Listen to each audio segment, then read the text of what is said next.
Mesdames et messieurs, bienvenue à cette 6e édition de l'Ordre de Val-d'Or qui reconnaît l'excellence de Val-d'Oriennes et de Val-d'Oriens dans tous les domaines d'activité, tant professionnels que bénévoles. La Ville de Val-d'Or tient à reconnaître que nous nous trouvons en territoire traditionnel Anishinaabe non cédé. Mon nom est Stéphanie Poitras, j'agirai comme maître de cérémonie pour la soirée. Permettez-moi de saluer les dignitaires qui sont parmi nous aujourd'hui. Madame Brindamour, la mairesse de Val-d'Or, Mesdames les conseillers et Messieurs les conseillers présents, Monsieur Benjamin Turcotte, Monsieur Martin Lavoie, Madame Sylvie Hébert, Madame Lisiane Morin, Monsieur Yvon Rodrigue, les membres de l'Ordre de Val-d'Or présents ce soir, Monsieur Claude Buteau, Monsieur Roger Gauthier, Madame Josette Pelletier, Monsieur Gaby Lavoie et Madame Janet Mark. Deux autres membres de l'Ordre de Val-d'Or, soit M. Benoît Turcotte et Mme Micheline Bordelot, ne pouvaient se joindre à nous ce soir, mais nous tenons tout de même à les saluer. En ce 12 septembre 2023, nous remettrons cette distinction citoyenne unique. Cette année, les membres du conseil municipal, appuyés par le comité de sélection, ont choisi de décerner l'Ordre de Val-d'Or à 2 lauréats. Le comité de sélection 2023 était formé de 7 jurys sous la présidence d'honneur de Mme Janet Mark et de M.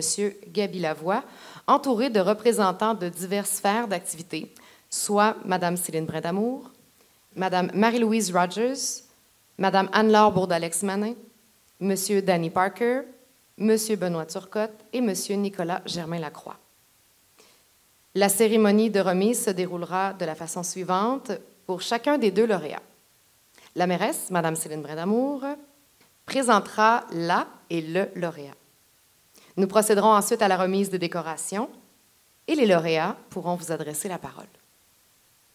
J'inviterai maintenant la première magistrate de la Ville de Val-d'Or, Mme Céline Brindamour, à présenter la première lauréate de l'Ordre de Val-d'Or 2023.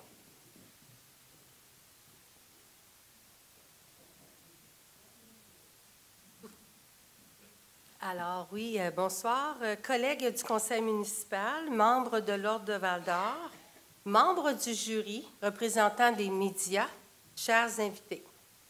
Je me répète, oui, bonsoir. Nous sommes réunis ce soir, en ce 12 septembre 2023, pour rendre hommage et souligner l'engagement exceptionnel d'une Val-d'Orienne et d'un Val-d'Orien.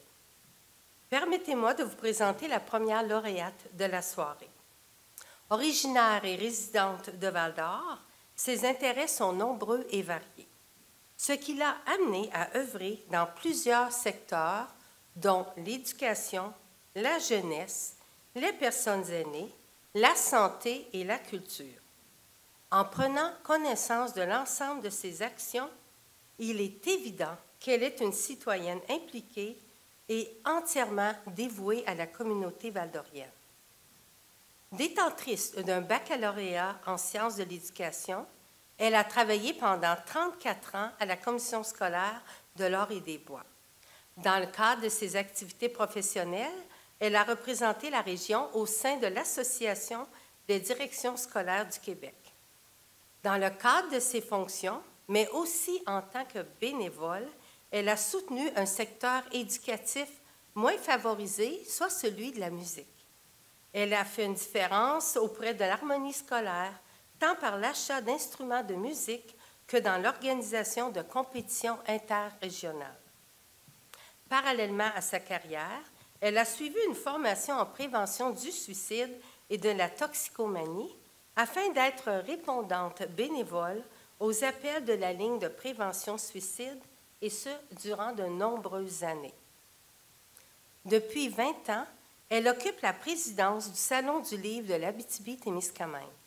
Elle est une fervente partisane d'un salon du livre itinérant qui assure une proximité de cette manifestation littéraire dans chacune des MRC de l'Abitibi-Témiscamingue.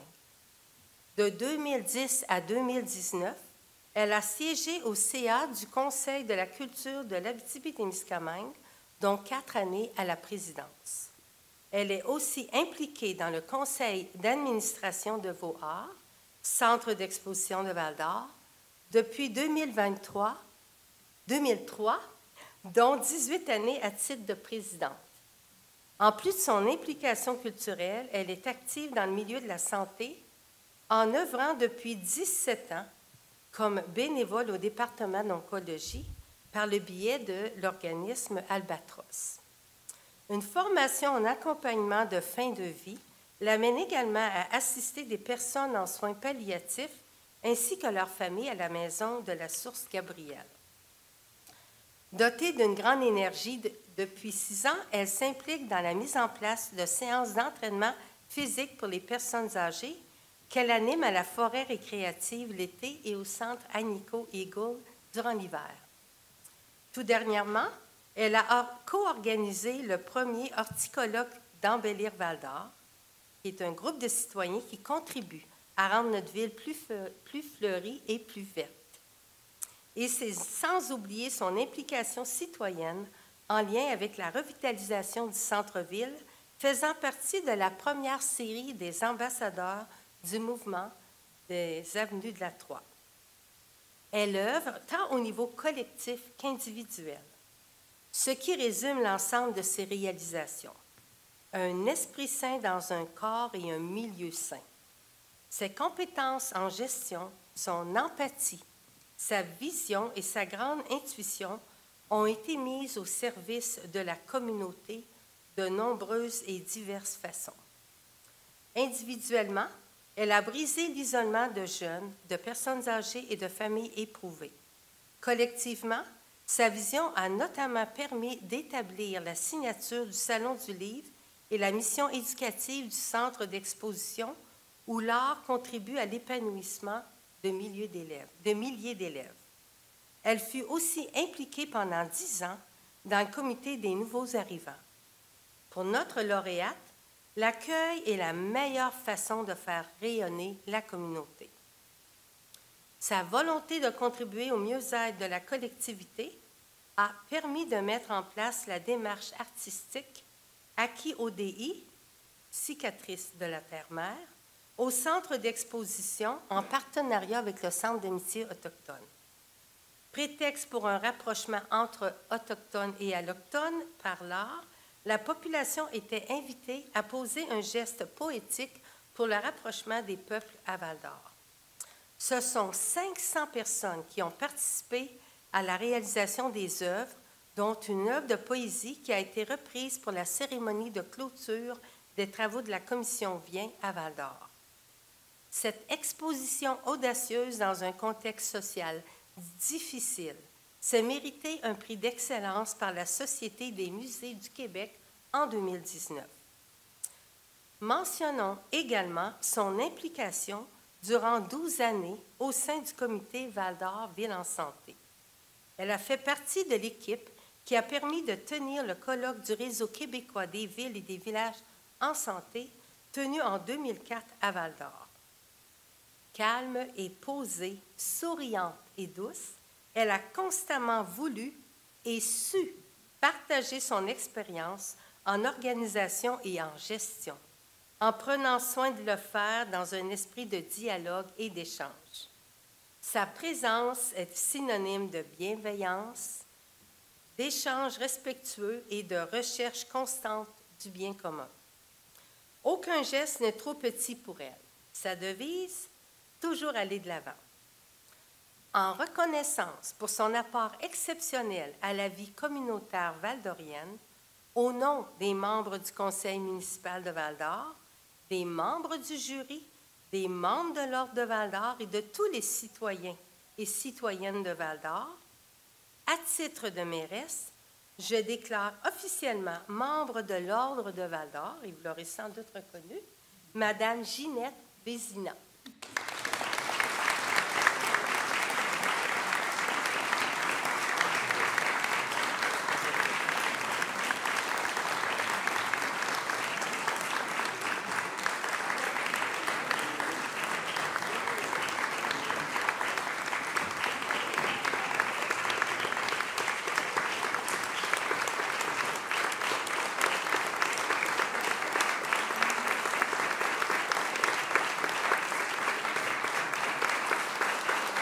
J'inviterai maintenant M. Gaby Lavoie, coprésident du jury et membre de l'Ordre de Val-d'Or, à accompagner la mairesse pour la remise officielle.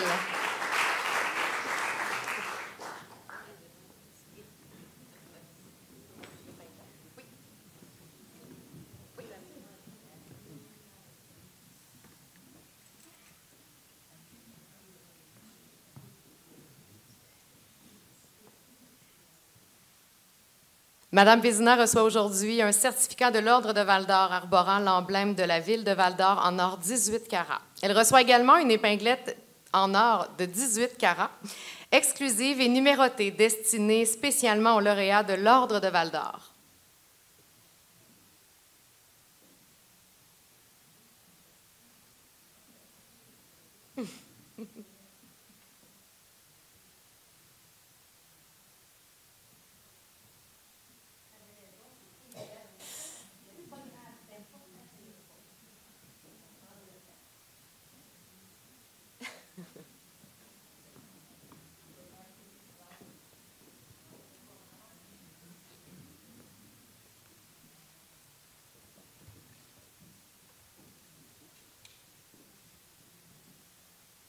Madame Vézina,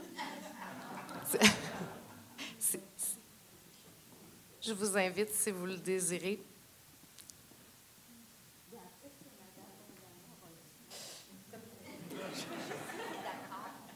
Oui, je pourrais juste dire que tout ça, c'est fait parce qu'il y avait beaucoup de monde avec moi, autour de moi pour le faire. Je n'ai pas fait ça toute seule, soyez-en certains. Madame Brindamour, mairesse, conseillère, conseillers municipaux, membres du jury, Monsieur Jacob, récipiendaire, parents, amis, bonsoir. Me retrouver ici sous les feux de la rampe me déstabilise grandement puisque je préfère œuvrer entre l'ombre et la lumière. Ceci dit, vous vous questionnez, pourtant, on la voit dans plusieurs occasions. Oui, effectivement, mais je suis en représentation de ma ville, de ma MRC, de ma belle grande région qu'est l'Abitibi-Témiscamingue. Recevoir l'Ordre de Val-d'Or est un honneur auquel je ne m'attendais pas, et encore moins avec tout ce décorum. Je croyais que le tout serait souligné à la fin d'une séance du conseil municipal. C'était probablement bien mal connaître nos élus. En jetant un regard dans le rétroviseur de ma vie, je me rappelle, Brel chantait en 1963 « Les vieux ne parlent plus, ne rêvent plus, ne bougent plus ». Ces paroles sont revenues me hanter à la mi-trentaine, où je me devais de faire des choix. J'avais une fille adorable, une profession que j'aimais, la santé, et devant moi, un modèle positif, un modèle négatif. J'ai opté pour la voie du positif, en me disant qu'à la retraite, je ne ferais pas plus qu'en travaillant. Donc, il me fallait sortir de ma petite routine maison-boulot-dodo.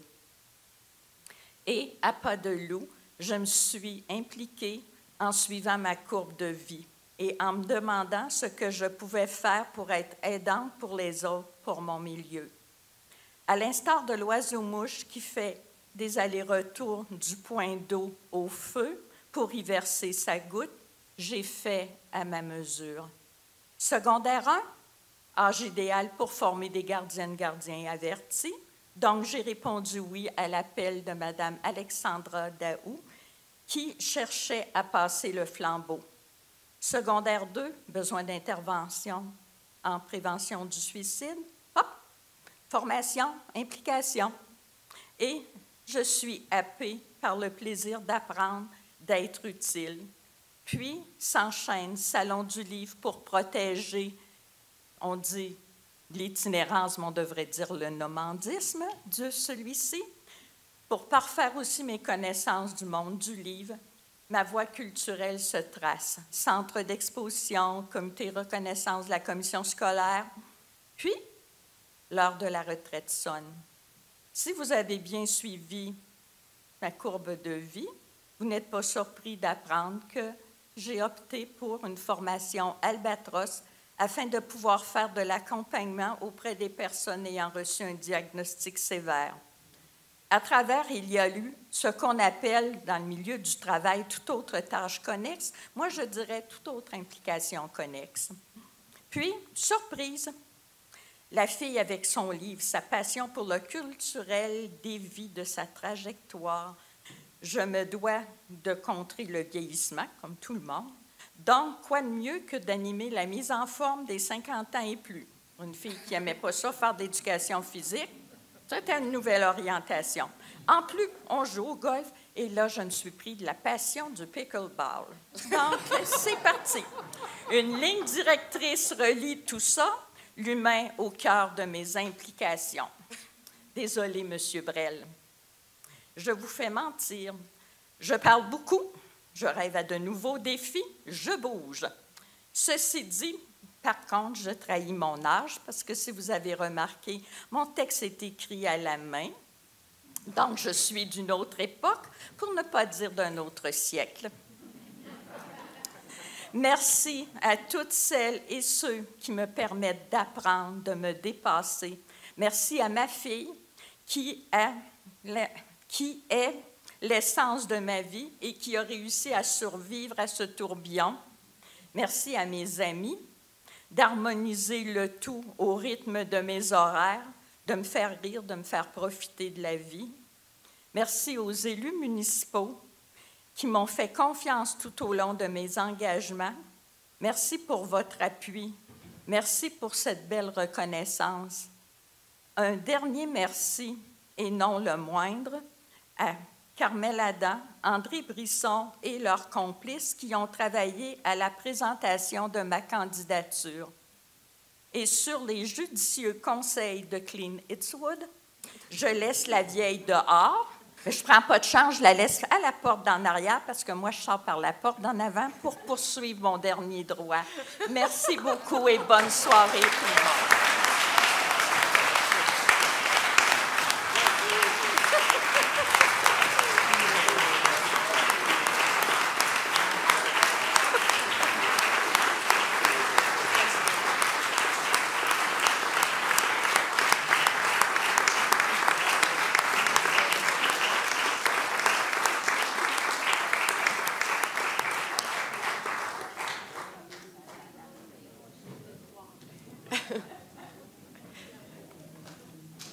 Toutes nos félicitations, Madame Vézina.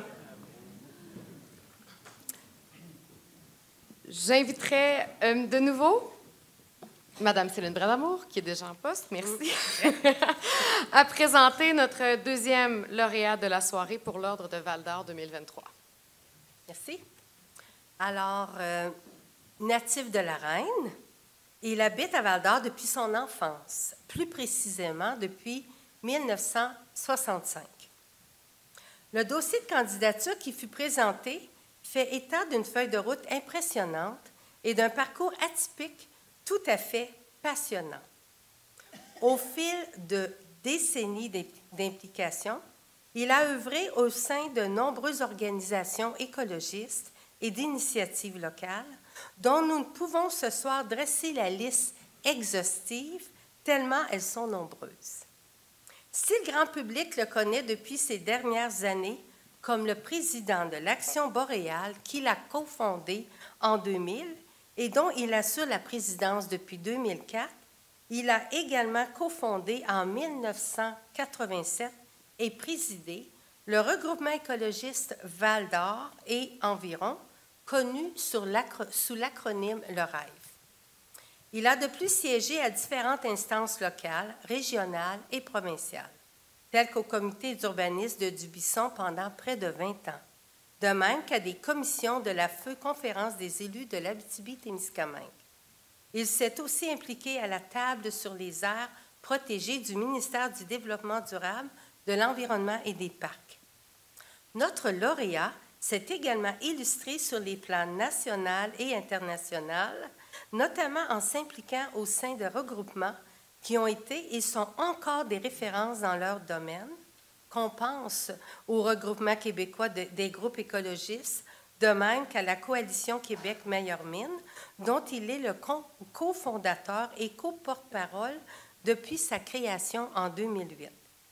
Il a également siégé au comité directeur du Réseau canadien de l'environnement, qu'il a coprésidé de 1995 à 2001.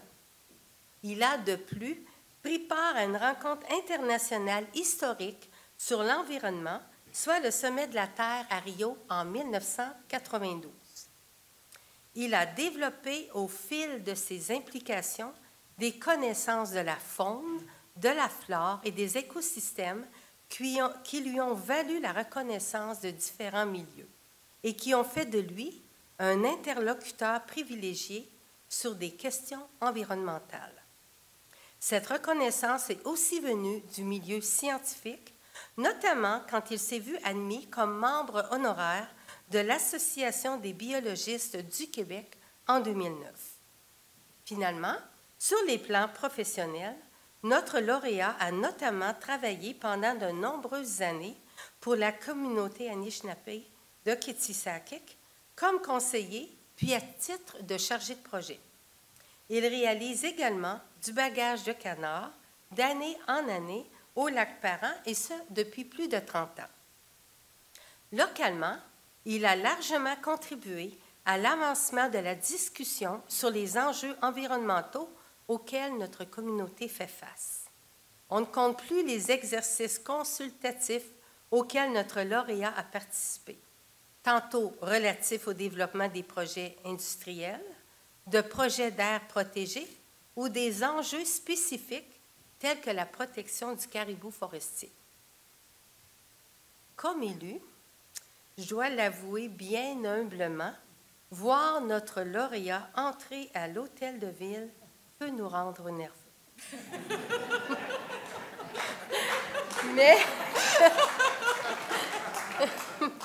Mais sa parole publique, assumée sur des questions souvent difficiles, dans une collectivité qu'on définit souvent par les ressources qu'elle extrait, est d'autant plus inspirante. Il incarne parfaitement sa devise « Mêlez-vous de vos affaires », invitant ainsi ses concitoyens et concitoyennes à s'impliquer dans la vie collective et démocratique. Il a initié ou pris part à des initiatives qui ont amélioré la qualité de vie de notre communauté, dont elle bénéficie toujours aujourd'hui. Pensons particulièrement aux sentiers de l'école buissonnière pour lesquels il s'est impliqué au fil des années. Ces sentiers offrent un espace exceptionnel, facile d'accès, gratuit, où il est possible de fréquenter de près la faune et flore dans un environnement paisible et préservé. Résidant et œuvrant à partir de Val-d'Or pendant l'essentiel de sa vie, notre lauréat s'est donc illustré en ardent défenseur, en dirigeant régulièrement les projecteurs vers nos réalités, nos enjeux, ainsi que la beauté et la richesse de notre territoire. Par son engagement soutenu, axé sur le bien commun, il laissera une marque indélébile sur notre collectivité, tant par ses réalisations que par les générations de personnes qu'il inspire et a inspiré au fil des années. Peu de gens choisissent de mener une vie d'écologiste. C'est pourtant le choix qu'a fait notre lauréat. Et il n'en a pas retiré de profit, sinon celui d'avoir fait son devoir de citoyen, d'avoir rempli sa responsabilité envers les générations futures. Parce qu'il est probablement l'un de ceux qui connaissent le mieux notre territoire, qui le défend le plus ardemment, qui l'aime le plus passionnément. C'est pourquoi nous croyons qu'il est important de lui transmettre notre reconnaissance et notre admiration pour ce qui ressemble à l'œuvre de sa vie. En ce 12 septembre 2023, au nom des membres du Conseil municipal de Val-d'Or, des membres du jury, des membres de l'Ordre de Val-d'Or et de tous les citoyens et citoyennes de Val-d'Or, à titre de mairesse, je déclare officiellement membre de l'Ordre de Val-d'Or, M. Henri Jacob.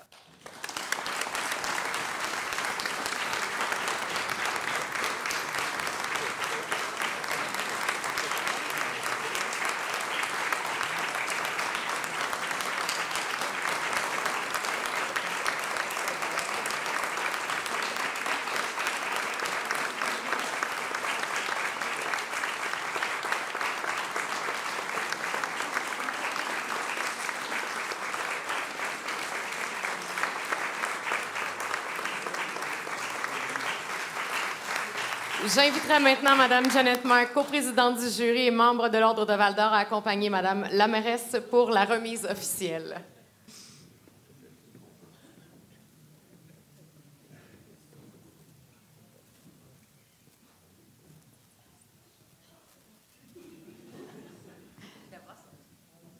Monsieur Henri Jacob reçoit aujourd'hui un certificat de l'Ordre de Val-d'Or arborant l'emblème de la ville en or 18 carats. Il reçoit également une épinglette en or de 18 carats exclusive et numérotée destinée spécialement aux lauréats de l'Ordre de Val-d'Or.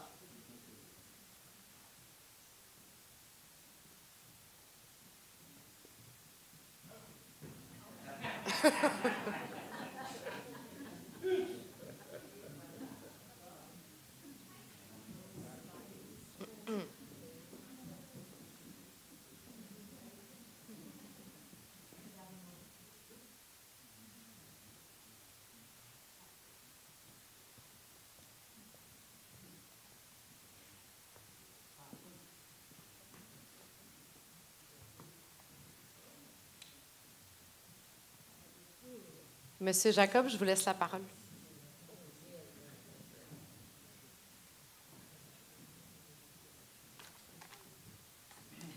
Ça ne va pas être aussi long, mais tu peux faire une demi-page.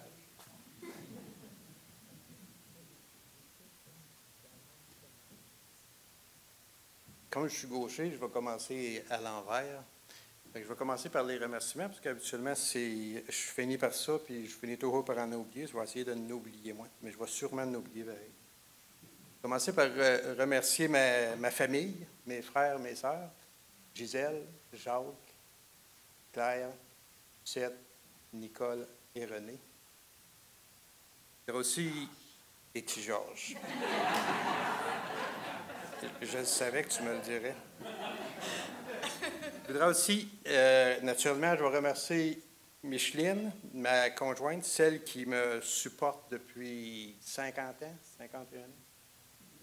Quand je parle de supporter, je parle dans les deux termes, appuyer puis endurer. Parce que je suis peut-être pas toujours bien vivant. Ma fille, Wina, qui, elle a souffert de peut-être un père un peu plus manquant, parce que j'étais souvent parti. Mais c'est elle qui a fait en sorte que maintenant, je suis devenu ce qu'on appelle un écologiste. Parce qu'avant qu'elle naisse, j'avais décidé de plutôt aller vivre dans le bois puis dire bonjour à la société. Je trouvais qu'il n'y avait plus grand-chose à faire, mais elle m'a inspiré, elle m'a donné le courage de pouvoir continuer. Et naturellement, ce que ça a continué, parce qu'après qu'elle s'est mariée avec P.A., Paul-Antoine, elle a fait 4 merveilleux enfants, Boris, Mirko, Noam et Malou. Ce qui fait en sorte que je ne peux pas encore prendre ma retraite parce que j'ai encore un devoir envers eux autres, envers cette génération-là. Mais naturellement, je n'en veux pas pour ça. Ce sont des enfants merveilleux. C'est le fun d'être grand-père aussi. Je voudrais remercier aussi tous mes amis, les complices de lutte, Richard et Doris, qui sont ici, les autres membres d'Action Montréal, les autres membres des groupes que j'ai connus un peu partout au Québec et ici à Val-d'Or. Plein de nouveaux jeunes, Rodrigue, Élise et Michael, puis d'autres que je ne vois pas. Et plein d'autres aussi. Puis j'aimerais aussi dire à titre posthume, j'aimerais remercier Daniel Gagné, qui a été mon frère d'armes durant des années, puis je pense que ce mérite-là, je veux le partager avec lui, parce que je pense qu'il le mérite bien gros. Et c'est la rencontre de tous ces gens-là qui ont fait en sorte que je suis devenu un peu ce que je suis. Je dis toujours que je suis la somme des rencontres que j'ai eues, la somme des personnes avec qui je me suis battu, ou à côté ou en face, peu importe. Je dois aussi dire Kwekwe puis Miigwech à mes amis, les Anishinaabe, qui j'ai eu la chance et le privilège de pouvoir travailler. Je vais juste en nommer quelques-uns parce que je pourrais nommer quasiment tous les gens de la communauté de Kitsakik, puis une bonne gang au Lac-Simon, à Picogan ou dans d'autres communautés. Richard Kistabich, qui est un des premiers que j'ai rencontré quand je suis arrivé ici à Val-d'Or. Il était le grand chef. Je n'avais aucune idée que c'était un grand chef. Que je parlais avec lui et on parlait des Indiens et on parle encore des Indiens aujourd'hui. Fait que ça dit aussi, c'est quoi mon âge? Je continue à penser que le mot indien, c'est une belle... c'est un beau mot, parce que les gens ne savent peut-être pas. Puis vous pouvez voir ça dans le livre de Russell Mean, un des chefs indiens qui a lutté jusqu'à sa mort là, pour le droit des Autochtones aux États-Unis. Quand il a écrit son autobiographie, dedans, lui, ce qu'il se rappelle, c'est que le mot indien, c'est Christophe Colomb qui a sorti ce mot-là quand il est arrivé en République dominicaine. Ça ne s'appelait pas la République dominicaine à l'époque. Quand il rencontrait les Taïnos, il voyait des gens comme si c'était des dieux. C'était tout beau monde. C'était des gens qui étaient beaux physiquement. C'était tout nus aussi, mais parce qu'il y avait un beau territoire. Et il les appelait les Indios. Puis, comme il travaillait, c'était un Portugais, Christophe Colomb, et il travaillait pour la reine d'Espagne. Quand il est retourné vers la reine d'Espagne, il a parlé de ça, des Indios. Pour lui, Indios, c'était en deux mots, c'est-à-dire en Dieu. Il voyait l'Amérique ou les Antilles comme un paradis, et il voyait ces gens-là comme des fils de Dieu. C'est pour ça que le mot Indios, je pense que Richard Kistabich utilise encore pour la même raison le mot Indios. Fait qu'Indien, ce n'est pas nécessairement péjoratif. C'est devenu péjoratif par l'usage de certaines personnes, mais pour moi, ce n'est pas péjoratif. Je pense que si c'est dit de façon humble, c'est un très beau mot. Je remercie aussi les chefs avec qui j'ai travaillé à Kitsaki, qui représentent leur communauté. J'ai travaillé avec Jimmy Papati, Edmond Brazeau et Adrienne Anishinaapeho principalement. Et c'est eux autres avec eux autres qu'on a réussi, je dirais pas faire évoluer, mais à faire améliorer un peu le sort des gens de la communauté de Kitsakik. On a fait venir des gens de l'extérieur pour les aider à construire des maisons qui étaient un peu plus potables. Et là, aujourd'hui, j'apprends qu'ils vont venir par avoir l'électricité. Je trouve que c'est assez merveilleux. J'ai travaillé pour la question d'essayer d'avoir un nouveau village, mais ça va venir. Les plans sont faits. Il reste juste ce que la communauté se décide. Je voudrais aussi remercier des personnes du lac Simon, une qui est inoxantite, Ronald, Réal, Romuald, Réginal, Brazeau. C'est 4 frères en une personne. Sainte-Trinité sont 3 à une personne, lui, il est 4 à une personne. Il vous expliquera pourquoi que je dis tous ces noms-là. Je voudrais remercier aussi naturellement tout le monde que j'oublie ici aujourd'hui. Félicitations, Mme Vézina, pour oublier aussi. Donc. Mais il y a beaucoup de monde qui ont gravité et qui ont fait ce que je suis. Je n'étais pas destiné à devenir un écologiste. Je ne savais même pas c'était quoi le mot écologiste quand j'ai commencé. J'étais plutôt quelqu'un qui était en réaction contre ce qui se passait sur la planète.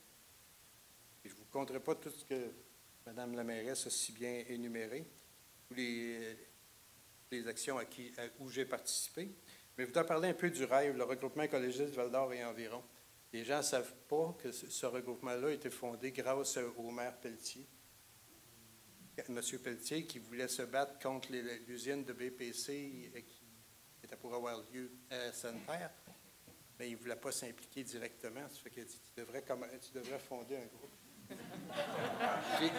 J'ai dit à M. Pelletier, je vais me battre contre les BPC, mais ça n'arrêtera pas là. Si je fonde un groupe, ce ne sera pas pour qu'il disparaisse après cette bataille. Jusqu'à un moment donné, il m'a appelé dans les médias son ennemi juré numéro 1. Fait que ça lui a coûté ça. Ça me coûte pas.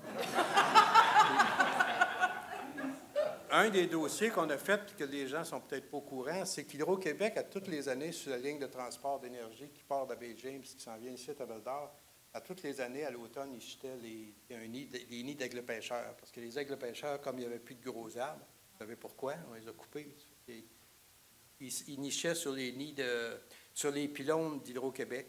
Et à chaque année, ils envoyaient une équipe qui lui coûtait, si je me rappelle, c'est une dizaine de mille piastres pour chaque nid qui jetait à terre. Nous, on a proposé une solution, pas moi qui l'ai inventée, avec des recherches qu'on a faites un peu partout. On a trouvé une méthode qui était avec simplement de déplacer le nid mettre un poteau à côté avec une plateforme.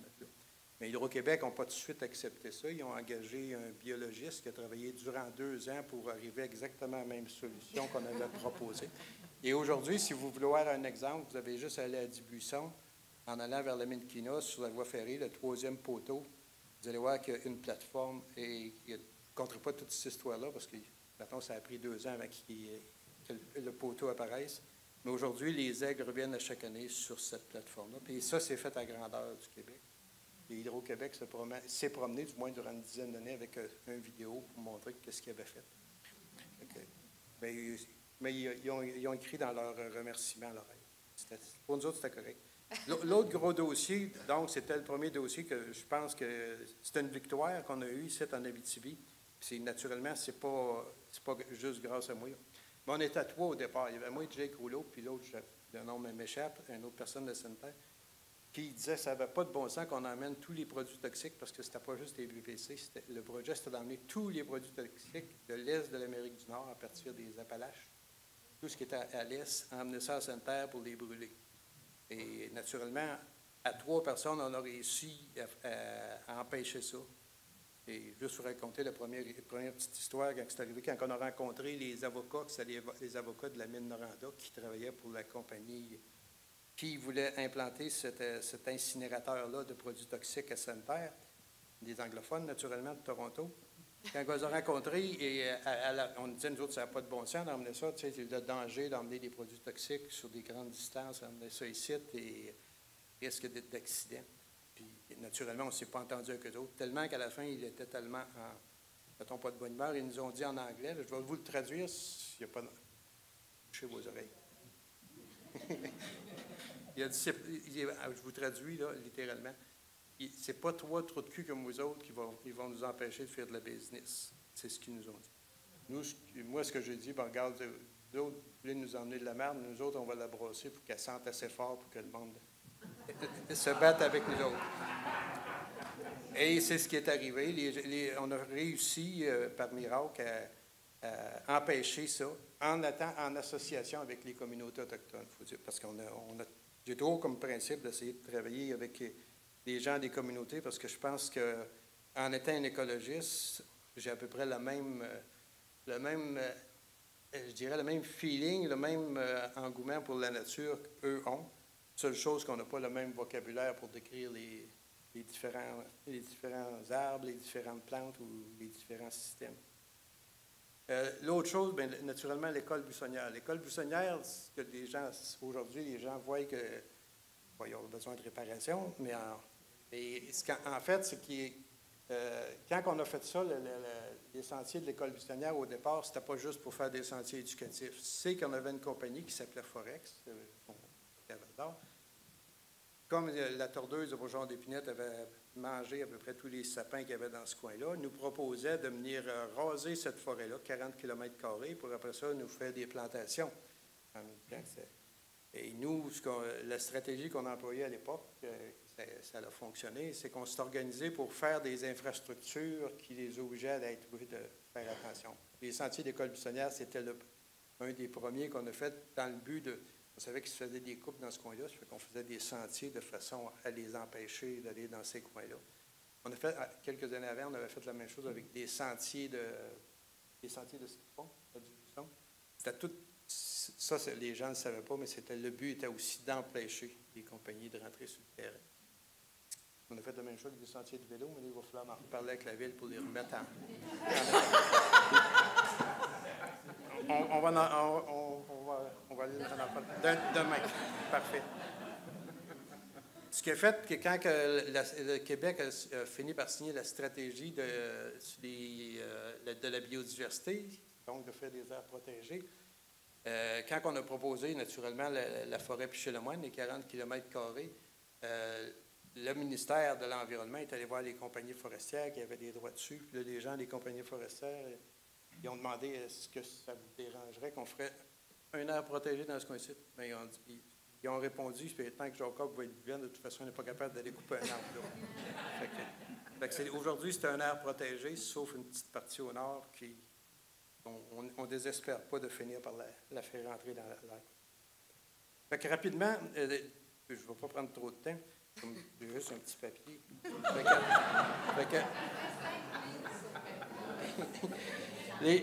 Rapidement, bien, il y a le dossier des caribous naturels. Là, si je parle de ce que je vais faire durant ma retraite. Je n'ai pas encore commencé. Je veux me battre pour qu'on reconnaisse que ce n'est pas nécessairement juste le caribou. Il faut que les gens comprennent. Je ne veux pas sauver juste 9 bêtes. C'est sauver les écosystèmes parce qu'on vient de le voir, là, ce qui a passé et ce qui a brûlé. Là, la plupart des territoires qui ont brûlé, c'est des places qui ont été coupées et qui ont été ramassées. D'aller au lac Parent, c'est un aire protégé, puis vous ne croirez pas ça, si vous regarderez ces cartes, le feu a arrêté à l'air protégé. C'est important de les protéger. Même le feu ne rentre pas là-dedans. C'est pour ça qu'on... mais le caribou, c'est le symbole un peu, moi je pense, de l'Abitibi, des vieux écosystèmes, c'est des vieilles forêts. Et c'est ça qui est le plus riche. Les gens, il faut comprendre que ces écosystèmes-là, c'est les plus grands puits de carbone qui existent. Donc, conserver ces forêts-là, on devrait obtenir des crédits de carbone, nous autres sites en Abitibi, pour le Québec. On devrait se faire payer pour garder les écosystèmes de vieilles forêts qui nous restent. Parce qu'il s'accumule plus de CO2 dans les vieilles forêts que dans toutes les vieilles forêts puis les tourbières, que dans tous les autres écosystèmes. Puis on multiplie par plusieurs dizaines de fois. Si on veut, ça fait que même les plantations, là, ça n'arrive pas à la cheville au point de vue de la conservation. J'ai un autre. Naturellement, je parle des dossiers qu'on va se battre. La question des milieux humides. Le gouvernement a sorti une nouvelle stratégie qui dit qu'il faudrait qu'on trouve le moyen de peut-être conserver un peu des milieux humides. Parce que les milieux humides, comme je disais tantôt, c'est notre meilleur outil pour combattre les changements climatiques, combattre le réchauffement de la planète. Et on peut pas c'est 8 fois plus que tous les autres écosystèmes pour conserver le CO2 dans le sol. Et on en a, ici, on a une richesse en Abitibi qu'il faut absolument tenir compte. Fait que ça ne veut pas dire qu'on ne peut pas utiliser des parties pour développer des projets industriels, des projets d'agrandissement de la ville. Mais il faut le faire de façon en ayant toutes les informations, prendre des décisions éclairées. C'est là-dessus on va épauler la ville pour naturellement faire en sorte qu'on puisse en protéger une bonne partie pour nous autres et surtout pour nos enfants et nos petits-enfants qui vont venir. Parce il va y avoir d'autres gens avec. Ils vont avoir besoin, eux autres, qu'on leur laisse des territoires pour pouvoir en vivre. Naturellement, il va y avoir la question des mines.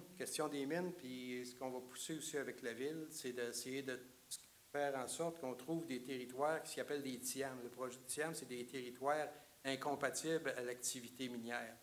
Fait que les villes et la MRC ont la possibilité de présenter des territoires demandés qui soient exclus à l'exploitation minière.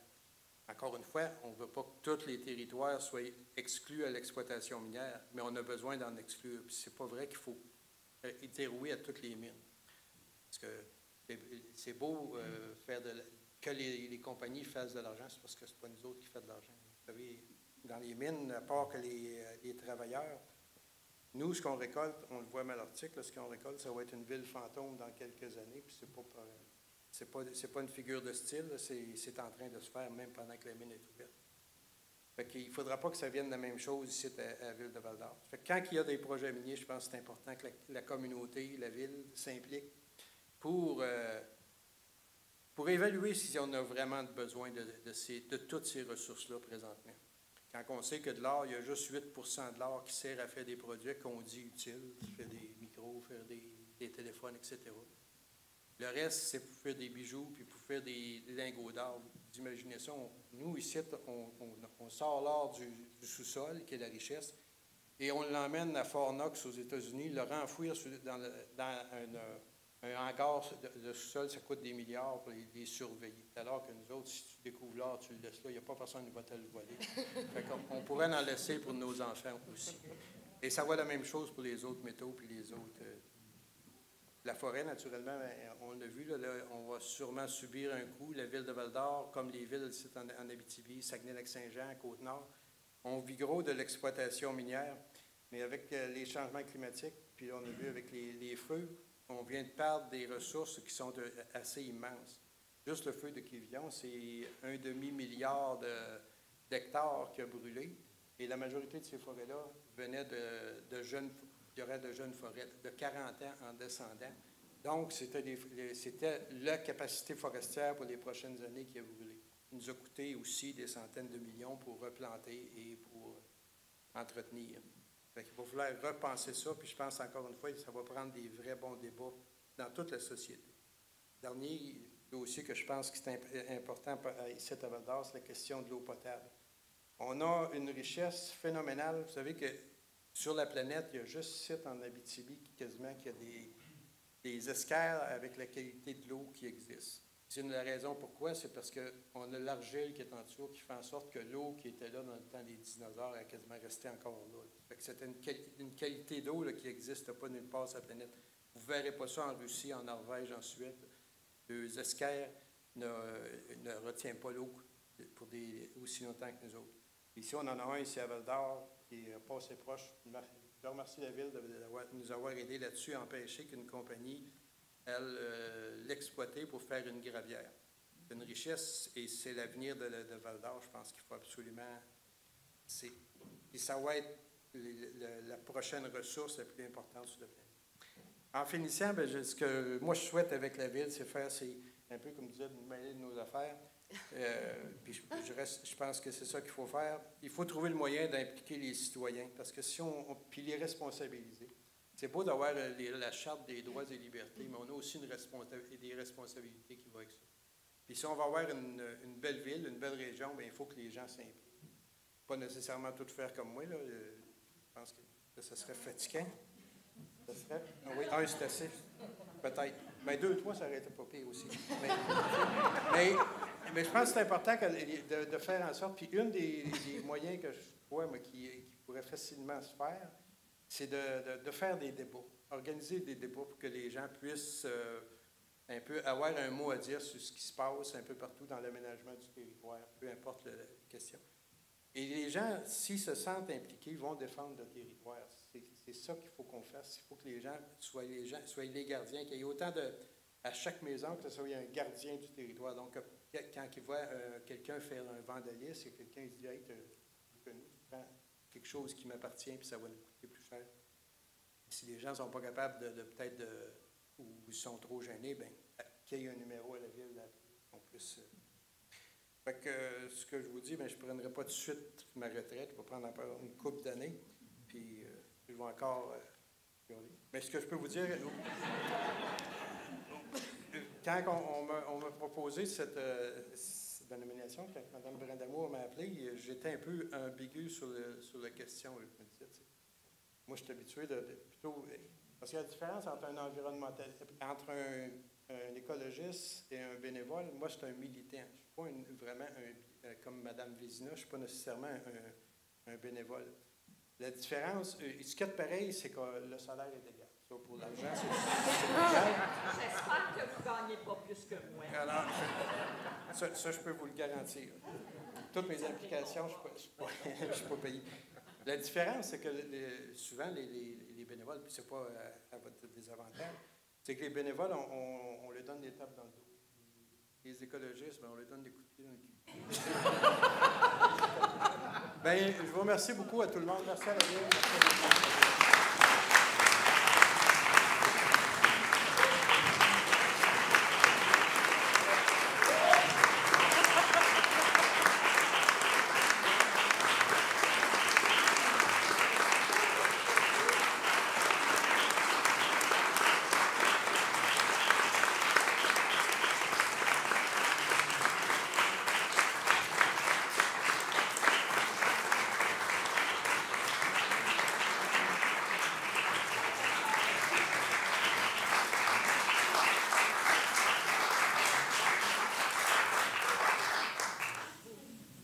Toutes nos félicitations, encore une fois, à M. Jacob. C'est ainsi que se termine cette 6e cérémonie de l'Ordre de Val-d'Or. J'aimerais remercier le Conservatoire qui nous accueille maintenant depuis plusieurs années, de nous avoir permis, en fait, de remettre l'Ordre de Val-d'Or encore une fois cette année. Merci à nos techniciens qui nous ont permis de voir et d'entendre. Nous vous invitons à vous rendre dans le hall pour profiter de quelques bouchées et breuvages qui vous seront présentés. Vous serez aussi accompagné par un duo de pianistes de grand talent, Madame Ekaterina Mikhailova-Tremblay, que vous avez pu entendre à votre arrivée, mais elle sera accompagnée d'Antoine Murphy pour un piano 4 mains et 2 musiciens ensemble pour le bonheur des invités. Nous vous invitons également à signer le livre d'or de la ville de Val-d'Or. La dernière fois qu'il est sorti, c'était à l'Ordre de Val-d'Or 2022. On l'a vu dedans tout à l'heure. Au nom des élus du Conseil municipal de Val-d'Or, nous vous remercions pour votre présence et nous vous souhaitons une agréable fin de soirée. Je vais prendre les 2 lauréats avec moi, s'il vous plaît, parce qu'on va devoir aller faire une petite séance de photographie rapide. On les ramène, promis après. Ça va être rapide.